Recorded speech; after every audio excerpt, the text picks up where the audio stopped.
This is Derek Letter from Harley-Davidson of Santa Clarita, and I'm here today to get you more familiar with your bike. Today's model is a 2023 Lowrider S.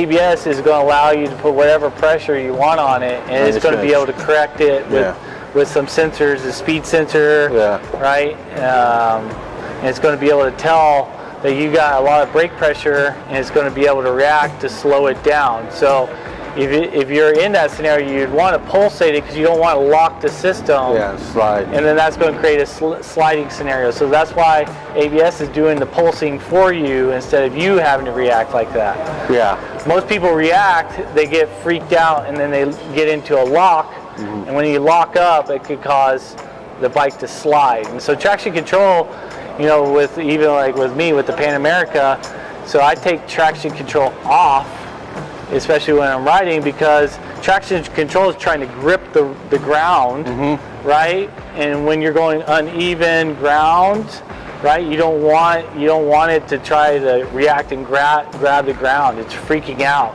It's safety, right? Wet conditions, uneven conditions, you know, different. You know, you go from a nice paved road to a poorly paved road. It's going to react.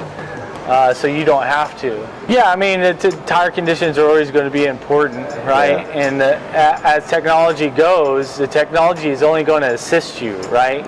So if you had a bike that doesn't have traction control versus a bike that did, you know, if you have bad tires, the better bike is always going to be the bike that has the technology. So the ABS, the traction control is always going to be the better bike, because that technology is only going to make you a stronger rider. A little more forgiving. And for most of us, if it's our hobby or our weekend riding, you know, days, you just want to get on your, you know, Lowrider S. You want to ride it. And you want to ride through the canyons. You want to be aggressive. You want to have a good time, and you don't have to put a bunch of miles under your belt to get to that level of being confident, because the bike has the technology to compensate for that.